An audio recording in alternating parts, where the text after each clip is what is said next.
How can we use technology to our advantage in moving Zeta forward? Think about it.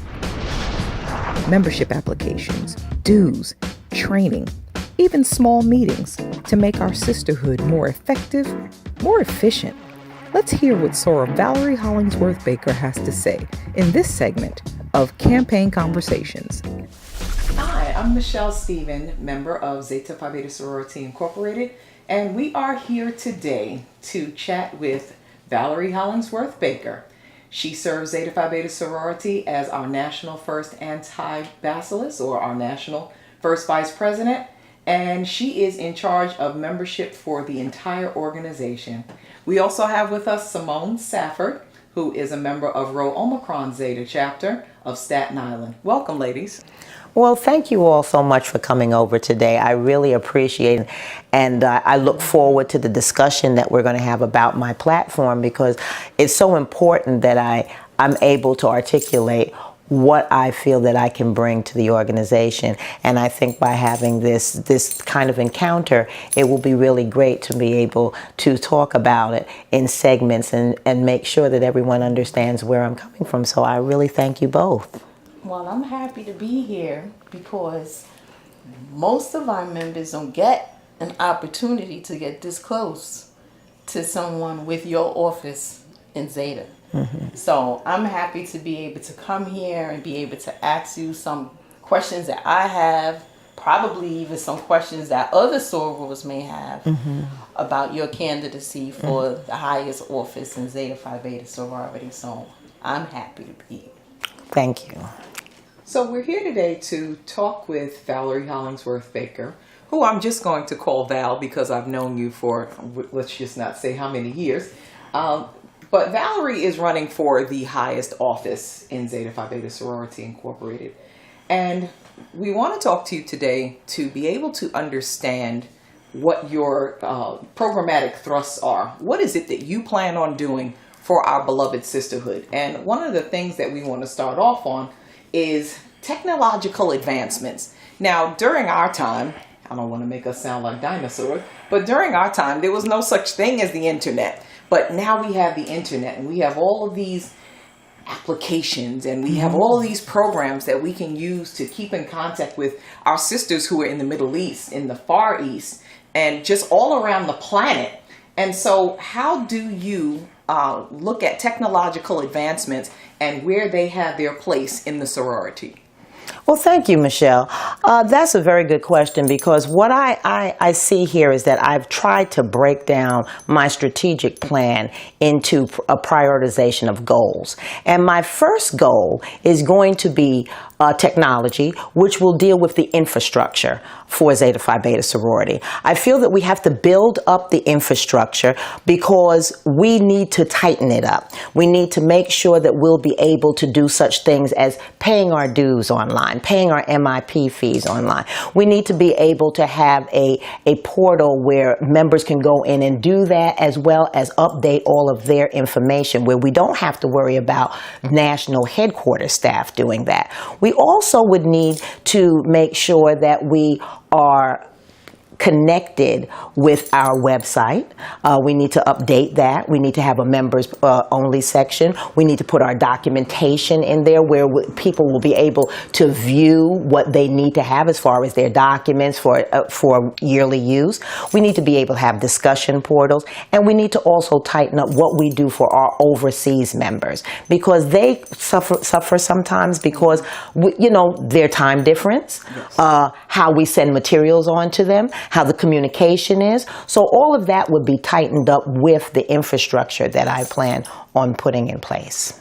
My biggest concern with technological advancement is the cyber thieves. And so will Zeta be able to engage or be able to make sure that with the technological advancements of having certain forms online and of course paying certain fees online, will we have the necessary cybersecurity packages and programs and things of that nature to protect those things which are so valuable to us as an organization and personally, of course. Then that's a very important concern. But with with their packages, membership packages that have been already tested out by other organizations, we don't have to reinvent the wheel.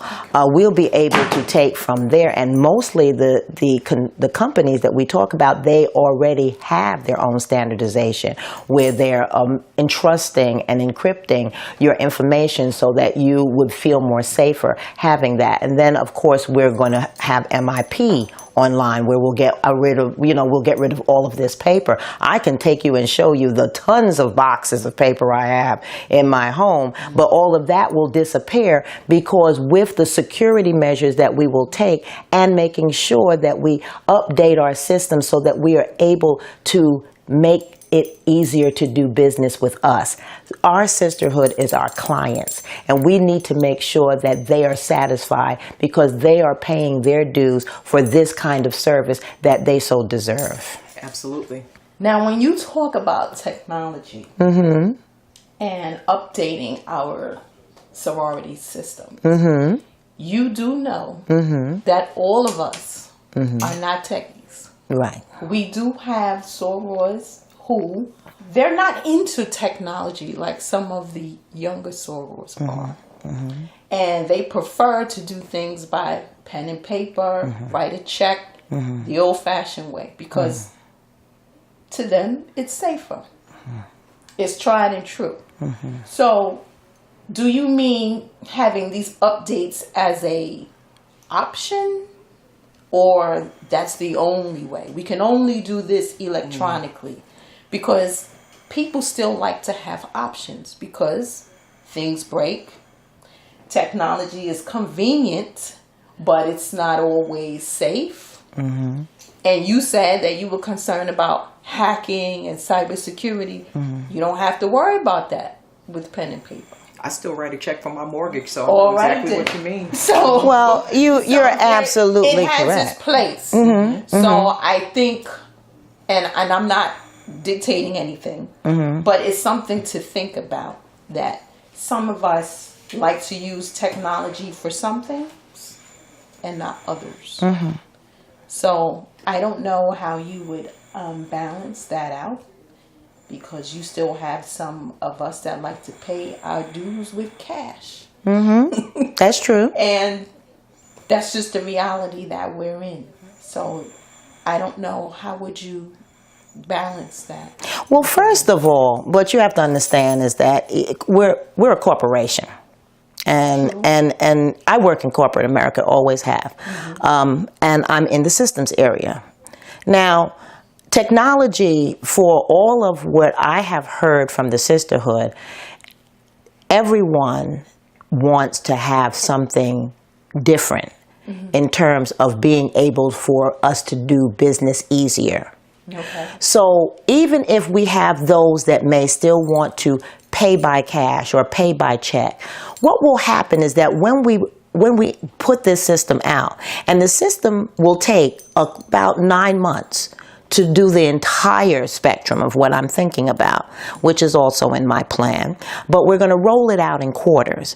And we're going to have a technology team, and then we're going to have the team that will also be the rollout, that they will go out and they will teach all of the chapters, what needs to be done. So if there are some that cannot, that want to use a check or they want to use their cash, they can pay the chapter, and the chapter will still be responsible for updating it in the system themselves.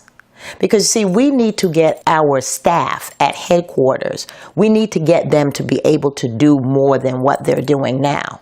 And if they have to continually keep adding in and putting in names and contact information, and then they may be wrong because the handwriting, they can't read, this is wrong, the next thing, we're not giving our sisterhood good quality service. So for those who want to do that, they can go through the chapter, but the chapter will still have to update it in the system, and everyone will be trained on that.